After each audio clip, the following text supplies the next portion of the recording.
I can't be here 24/7. So how can I help you as a mom? And she looked at me. I remember just the look in her eye. And she said, Mom, I just love blankets. I just love blankets. If you would make me a cute, cozy, large blanket that I could just wrap up in while you're not here and just feel that comfort. Well, after searching for a few weeks, I found this Minky fabric that had just come in the market. So I made one blanket, took it to her, and she immediately fell in love with it. It's beautiful. But the next part, phase two, is when I would visit her every night, different patients would be wrapped in her blanket. And every night it was somebody different. And I thought, oh my goodness, this probably isn't very, very sanitary to just be passing your blanket around in a hospital. So I went home and I made 50 blankets. And I took those back to the hospital a month later and passed them out to all the patients.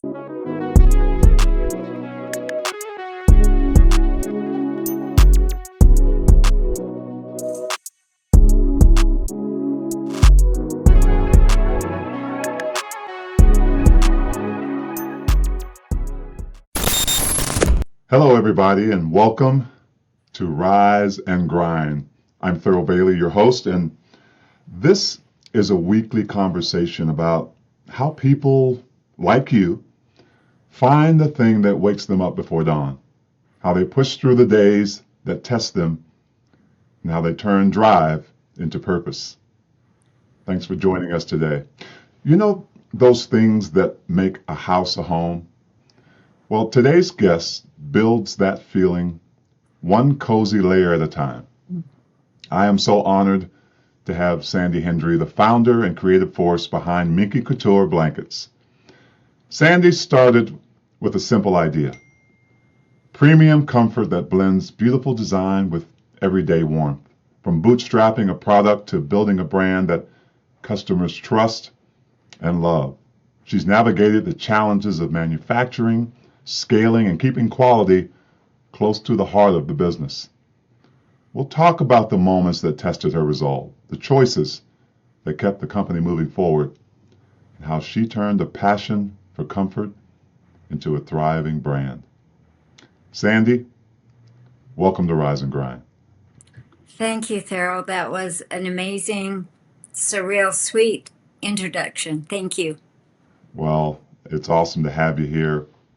And of course, we always like to start with the origin. And you and I have, we've had some conversations before about how you got started, but I want the public to know about what prompted this idea that started this wonderful company. Well, thanks. Yes, it was originally began in 2009.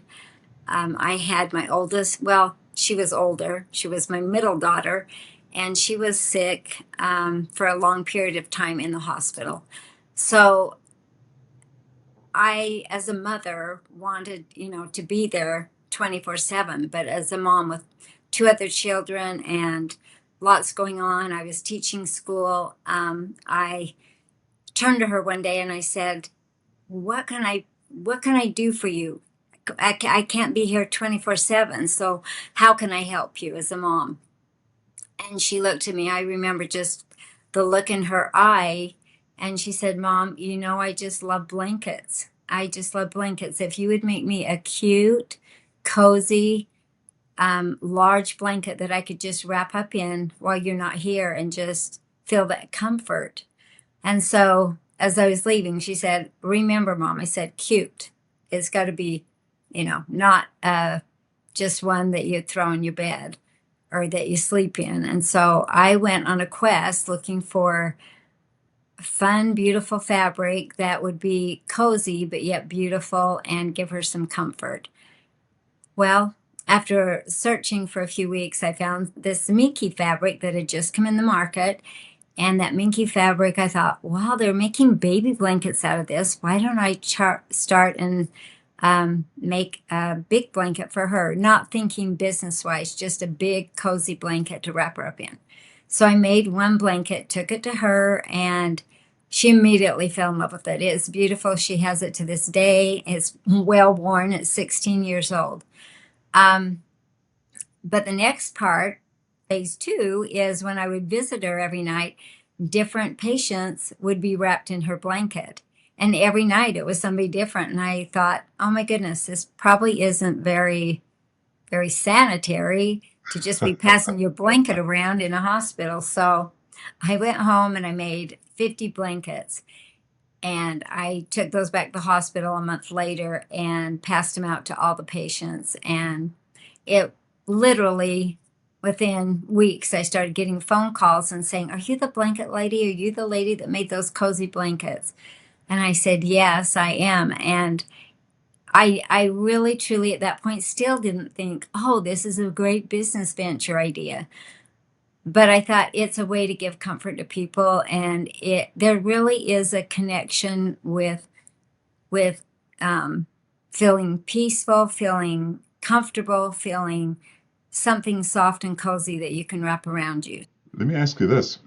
You said you went home and you made, were you into sewing? Did you Oh, have a passion for it? I'm glad you caught that, because when I said that, I thought, I have my other daughter's um, sister-in-law actually is the one that made the first blanket. I slightly sew, but I probably should say I had them made. So she made the first 50 for me. I purchased the fabric and we made up the sizes and the designs, but she actually did the sewing. So yes, I can't take credit for that, and I don't want to, because No, people probably the reason I would asked have a was the reason I asked was I wanted to know if you had already had this passion for creating things, for sewing oh, things.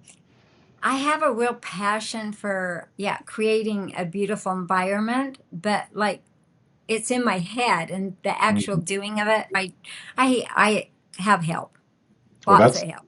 that's really a great thing to know at this point because I know that a lot of our listeners are wanting to create something. They have that creativity in their Yes, minds, and sometimes they need to bring it out. But a lot of times they think that they have to do it alone, and they yes. don't.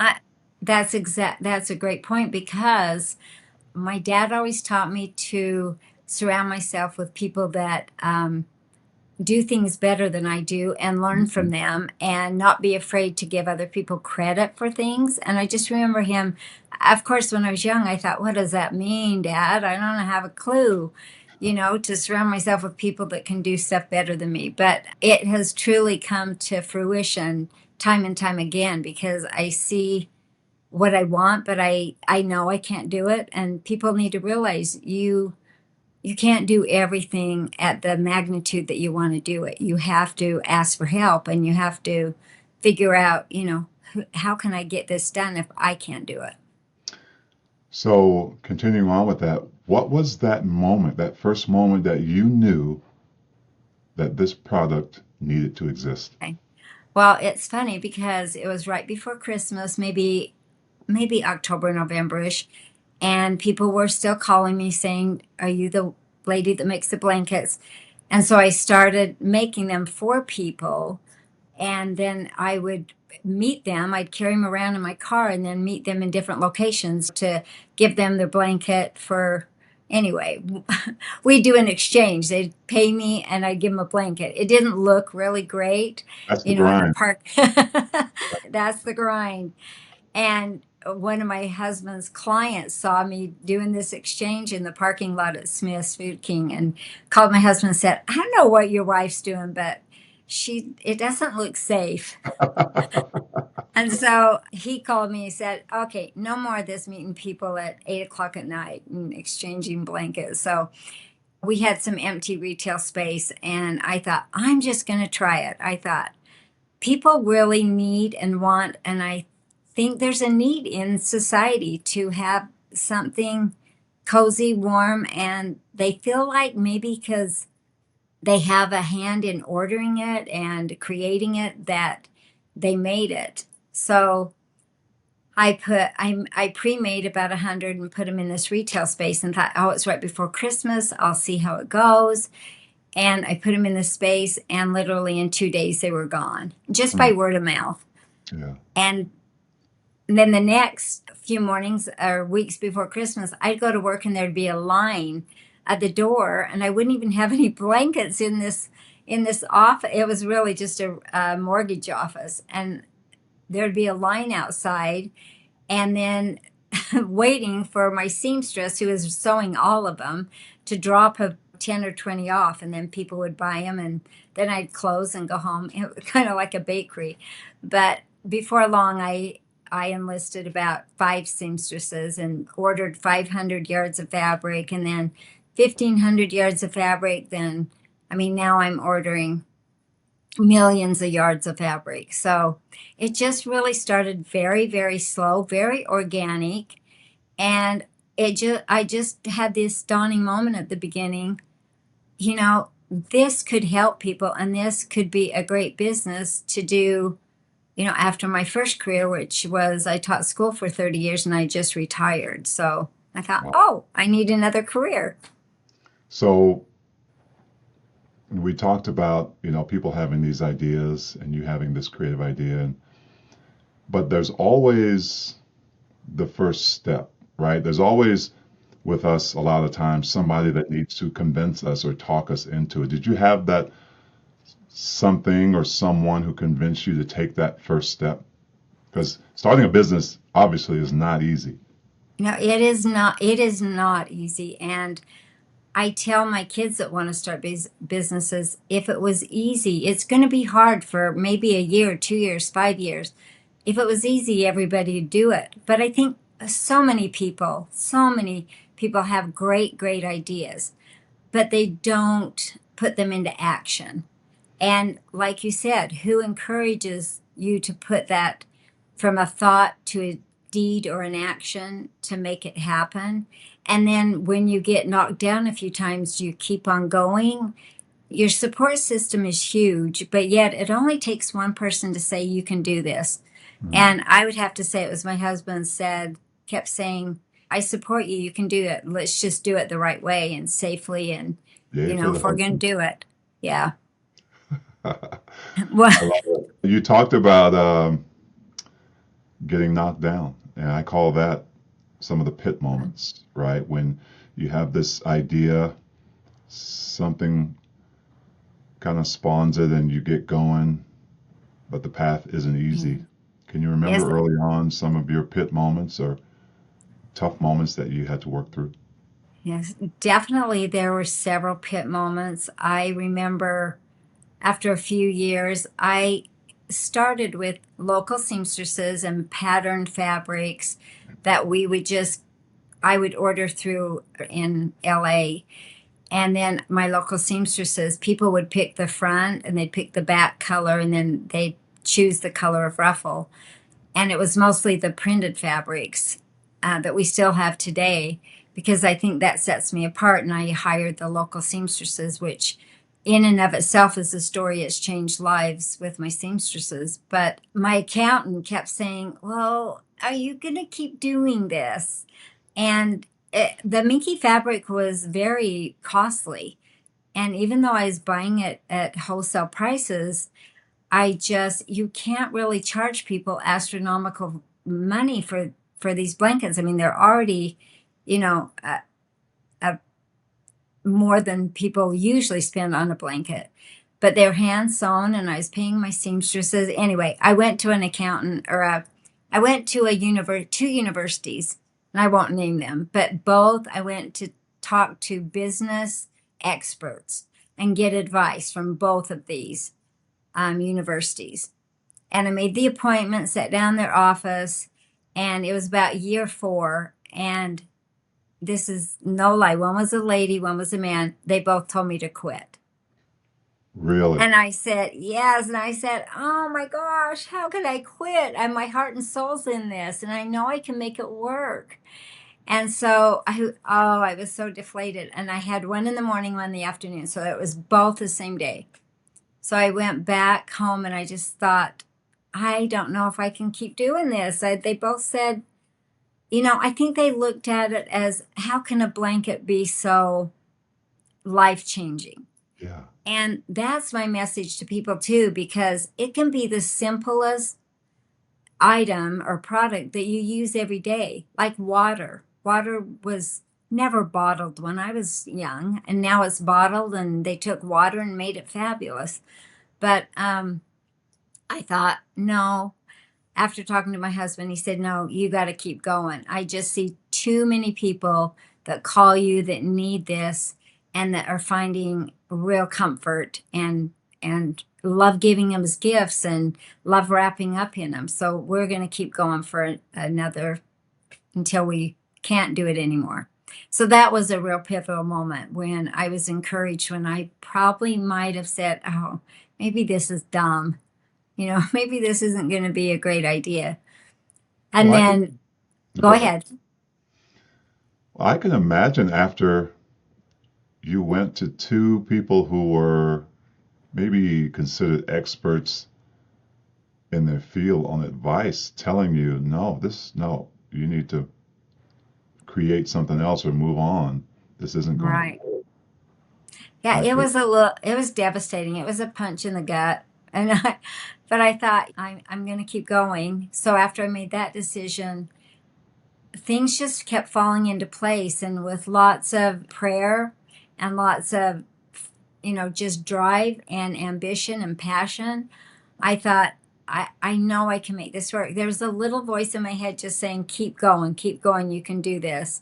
And I'd had other things I had thought about, years, 20, 30 years ago. And that voice sometimes fades off like, yeah, maybe you should stop. But this just kept saying, you can do it.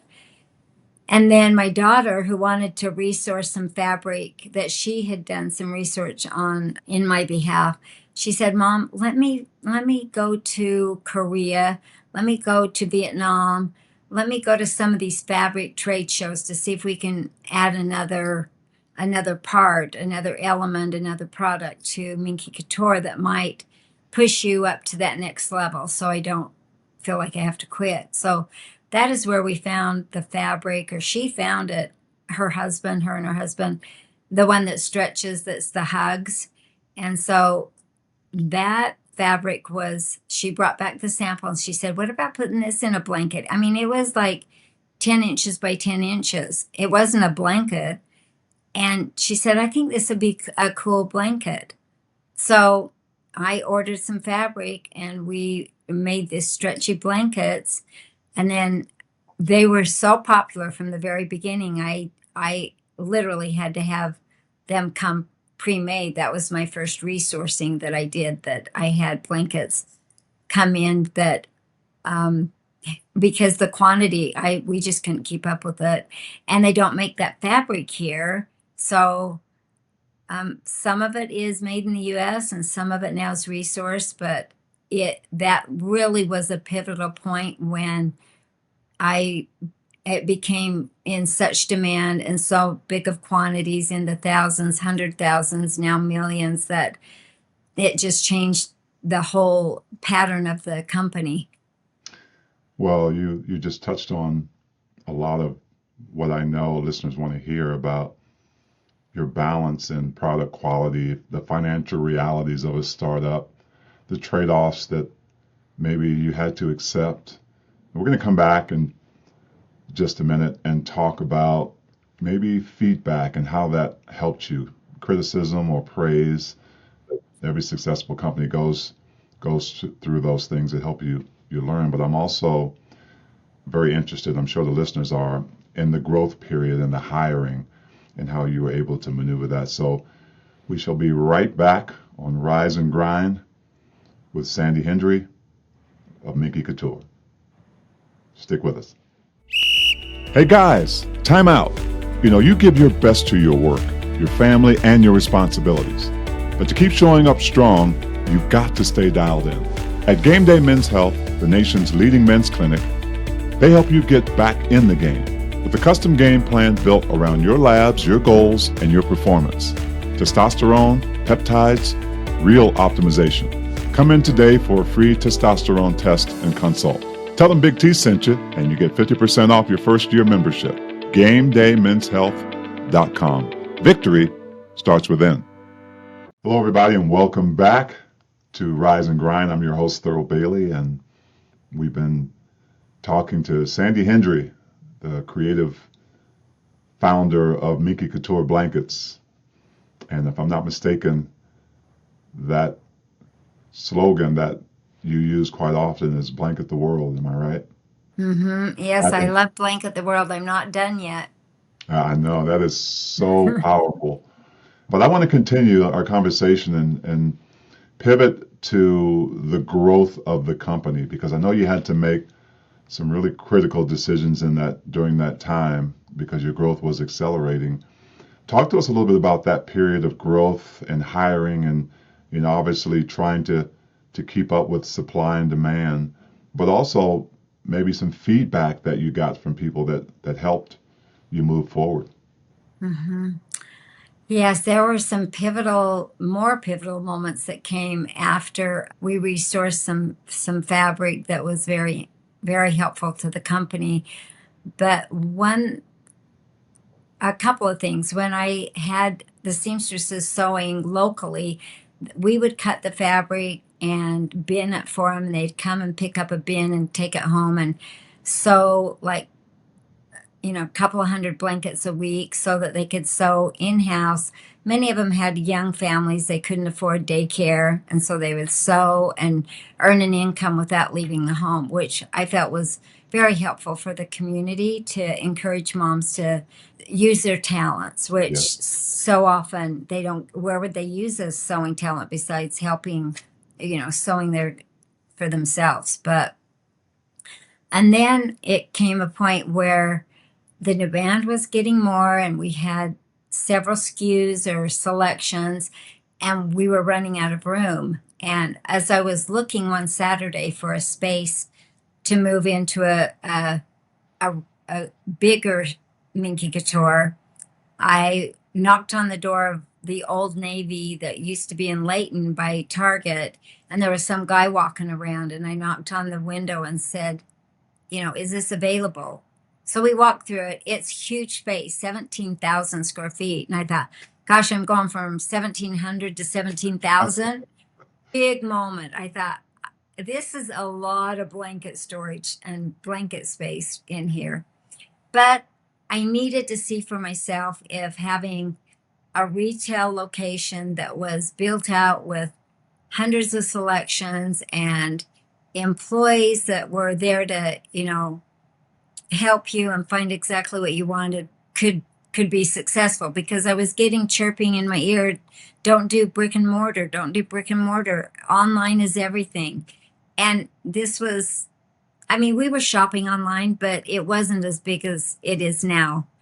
So I went ahead and did the brick and mortar. I really go with my gut a lot of time. Even though I'm getting this advice, I thought, oh, I really want to try brick and mortar. So we did, and within I would say 2 months, our yearly numbers tripled. I mean, it felt like I just added legitimacy to my Yeah. Minky Couture. So that was a real aha moment, and I was very grateful and thankful that I made that choice. And then I kept my home seamstresses, and then I started it, receiving things from offshore, which I tried to diversify in several different countries because I never wanted if something happened with one country and I couldn't get it, I didn't want that to be the end of my company. So, and I still do that today. I diversify and I try to make sure that I do 100% make sure all my factories are clean and well run and legit, that they're not doing anything illegal. Yes. And then also, as I was growing, I was hiring people, and I mean, we have so many wonderful people just in our communities, in our schools, in our businesses, in our circle of friends. And so I would say the first 50 people I hired were all friends and family, which can be tricky sometimes. Yeah. But I would say they've been just as brilliant as any anybody with 5 degrees. I mean, and a lot of them have degrees, but a lot of them were stay-at-home moms, because I believe if you can run a family and if you can run your household and keep all that intact, you can help me run this company because you have ideas, you're organized, and that's proven to be so true. They're just many of them, I'd say 50 of them are with me today that started 16 years ago. So, and then again, I come back to there's things I know as I've grown, or I haven't known as I've grown, that I've had to hire people, obviously, from the outside that know much more than I do, such about warehouse. I knew nothing about warehousing and fulfillment, and I've learned so much now about. You were here at our warehouses and see how Yes. big we've grown. So that's a long answer for. No, that's a great answer. And you actually covered somewhat of what I wanted to get into next. And this question is kind of twofold because success doesn't come without sacrifice, right? And sometimes Mhm. you have to sacrifice things when you are putting your heart and soul into something that you really believe in. So part one of that question is, did you personally have to sacrifice things to keep the business moving? And how did you reconcile that with your long-term purpose? And the other part of that is advice for founders who are juggling family and work. Mm-hmm. Both excellent questions. I can remember at the beginning, well, and like I said, I had taught school for 30 years, sixth grade and fifth grade, and I was just coming out of retirement or coming into retirement and coming right out of it. I wasn't there maybe a month, but I can remember balancing the financial because I wanted to take it slow enough that I wasn't going to get myself in trouble at my age. That would be like, I can see people biting off more than they can chew to start a business because I mean, you have to have capital to Right. have a business.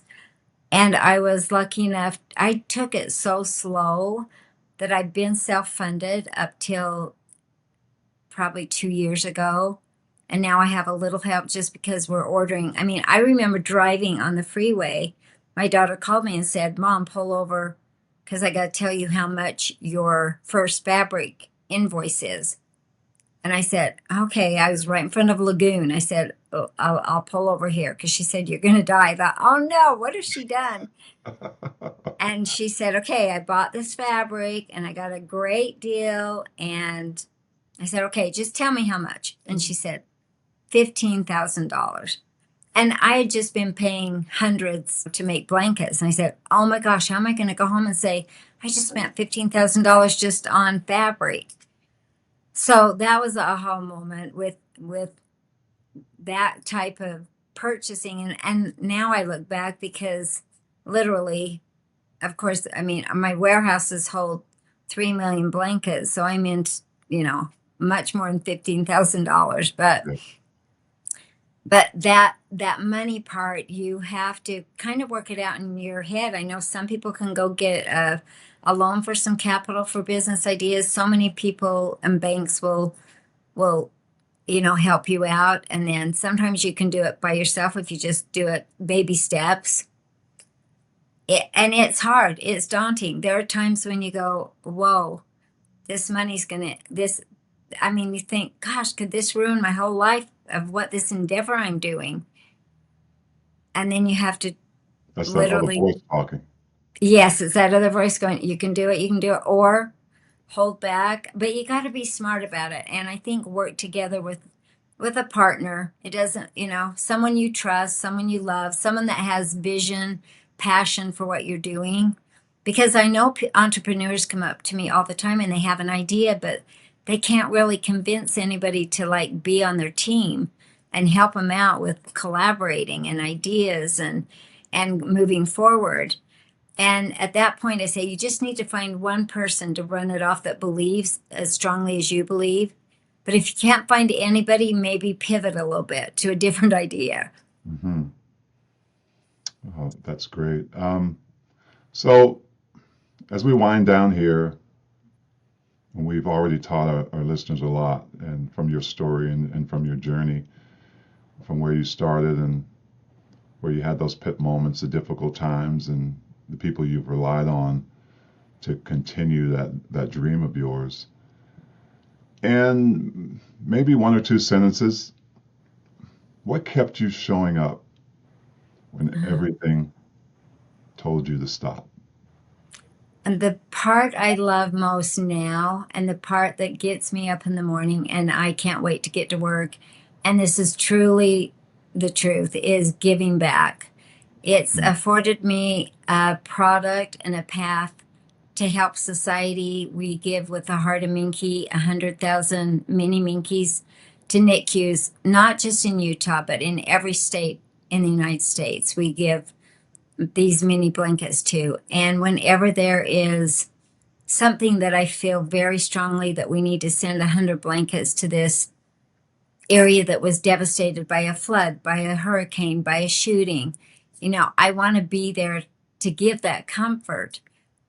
And I feel like I am blessed enough that I have this, product Oh, don't be sorry. that that I can help other people. And I get letter after letter and emails and texts of, like, sometimes we'll get 5 a day when there's been something happening for a week, and we'll get just a lot of sweet emails of, I couldn't have made it through without this blanket, and it was my only possession after the flood. It was the only thing I had to hold on to.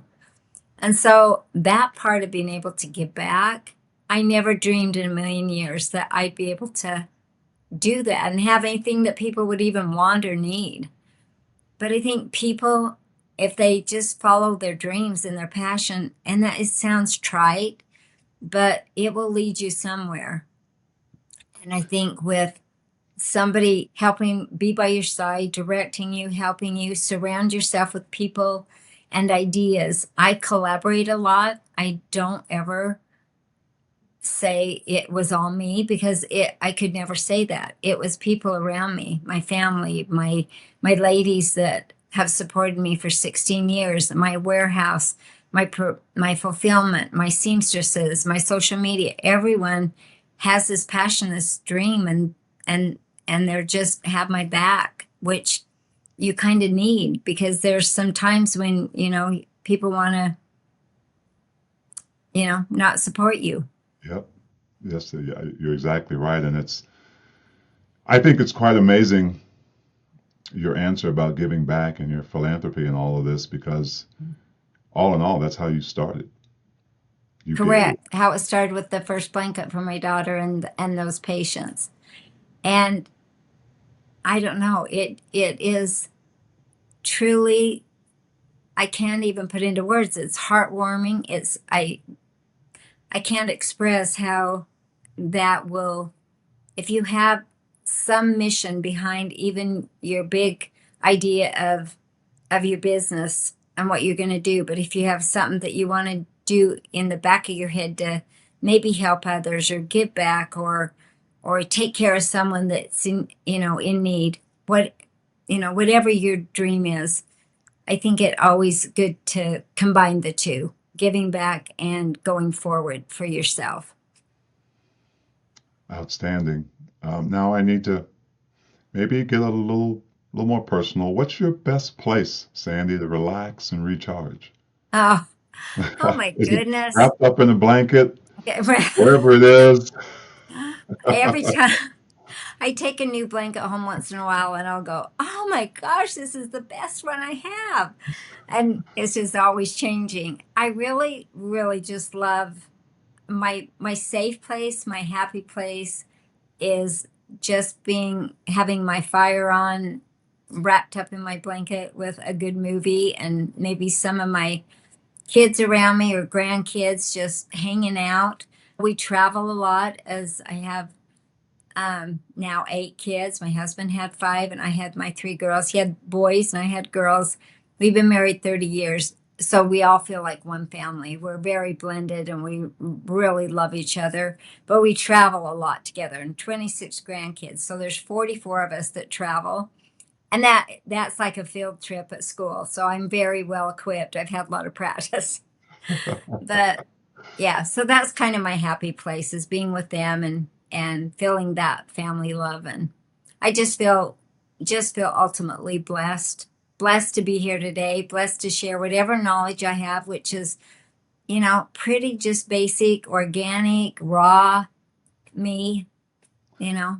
Well, we love that you, Sandy. Thank Oh, you so much. And I know that you will continue to blanket the world. I know you have blanketed my home. oh, Uh, I hope so. Thank well, you. you have. You have. My wife and my kids. We're empty nesters, but my kids always come back and they leave their favorite blankets at our house. I- Yeah. So thank you so much for joining me on Rise and Grind, and for those listeners out there who will take your advice and who will follow their passions even during the difficult times. You've been so gracious and so helpful. Thank you so much, Sandy, for Well, joining me. thank you. It's been an honor and a privilege, and I was grateful to be here today. So thank you, Thurl. Thank you, listeners, for joining us for this episode of Rise and Grind, and we will see you and talk to you soon.